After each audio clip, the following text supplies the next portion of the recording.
physics Aarti, Madhumita Mukherjee. I promise a better scoring in your physics. 2020 का ही एक और question देख लेते हैं. क्वेश्चन नंबर 4 मेरा जो है वो आया था ऐसे. Two identical strings of length L and 2L vibrate with fundamental frequencies n hertz, capital N hertz and 1.5 n hertz.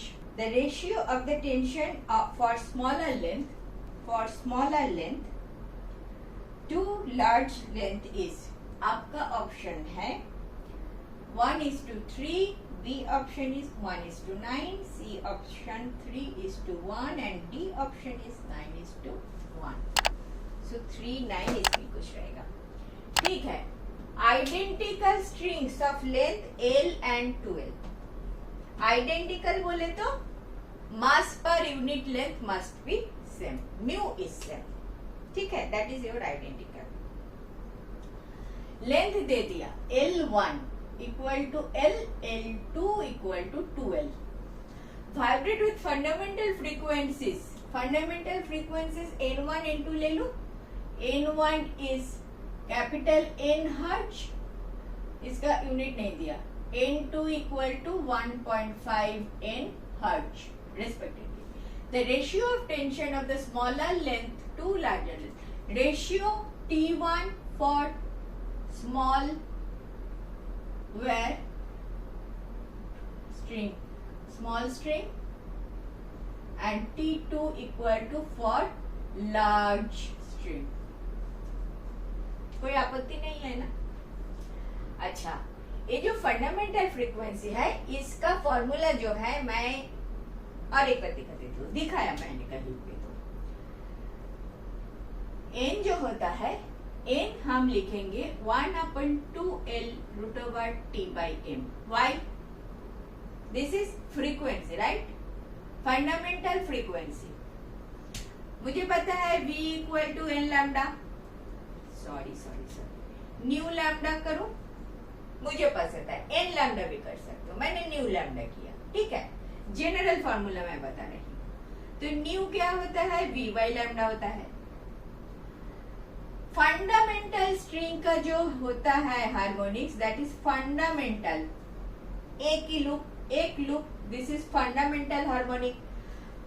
First harmonic fundamental, 1 loop. ठीक है. तो इसमें this is L and lambda के टर्म में λ/2 equal to L. This is λ/2 की नहीं. This is this. Lambda करोगे तो ऐसे जा रहा है.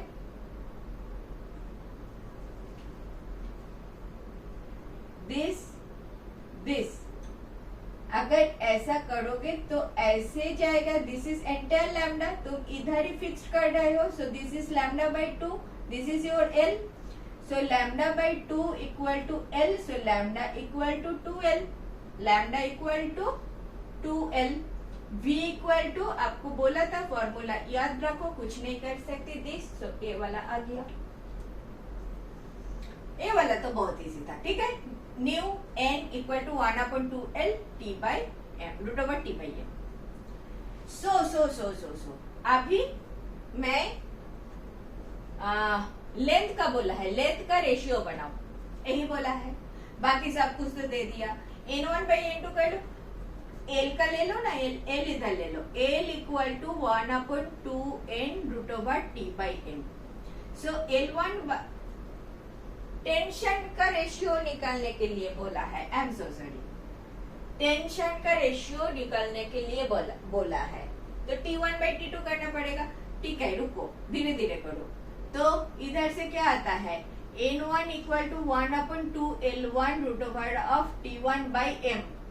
m म्यू लिखो, m लिखो, एक चीज होता है. ठीक है. इधर म्यू लिख देती हूँ. म्यू इक्वल टू मास पर length. And since this is identical, both case में म्यू ही रहेगा. 1/2L2 √T2/μ. डिवाइड करो. n1 by n2 equal to 2l2 by 2l1 n1 ऊपर होता है t1 डिवाइडेड बाय म्यू, नीचे होता है root over of t2 by mu निकल गया, दिस निकल गया, सो हो गया l2 by l1 root over of t1 by t2। Tick किया मैंने, this is proportional, this is inversely proportional, yes tick किया। जल्दी जल्दी किया, आप खुद करके देखो, मैंने टिक किया, मुझे कैसे मैंने क्रॉस चेक कर लिया। n is proportional to root over t, n is inversely proportional to l, तो n का l नीचे गया, n का l नीचे ऊपर गया, इसका t नीचे गया, क्लियर है, ठीक है। अभी इसको उल्टा कर लो, t1 बाई t2, ये जो स्क्वायर रूट है इसमें क्या हुआ, n1 l1 by n2 l2, square कर लो, t1 by t2 equal to n1 square l1 square n2 square l2 square. Ratio of tension ही पूछा है, यही पूछा है, रख लो वैल्यू। n1 स्क्वायर मतलब capital N square, n2 square मतलब 1.5 into 1.5 n square, l1 square बोले तो l स्क्वायर, l2 स्क्वायर बोले तो 4l स्क्वायर, ठीक कर रही हो। l स्क्वायर निकल गया, n स्क्वायर निकल गया, क्या रह गया 1 अपन बाप रे 1.5 एंड 1.5 का क्या होता है 15 इंटू 15 2.25 इंटू 4,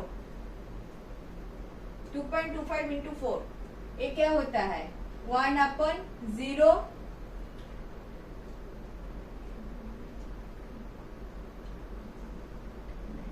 9.00 होता है ना।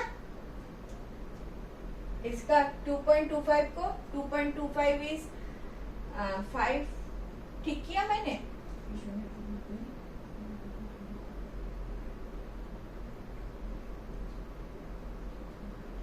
ठीक किया मैंने। तो रेशियो क्या आ गया 1:9, B option is correct option, B option is correct option, correct option मैंने ठीक किया, तुमने किया। देखो इसमें क्या था, थोड़ा सा आपका पेशेंस चाहिए। n इक्वल टू दिस कैसे आता है, मैंने फिर से एक बार डिवीजन करा दिया, तो n1 के लिए लिखो, n2 के लिए लिखो, n1 बाई n2 करो, तुमको चाहिए था t1 by t2, t1 by t2 निकाल दो, 1:9 आ रहा है। क्लियर, बिल्कुल क्लियर, 2020 का क्वेश्चन।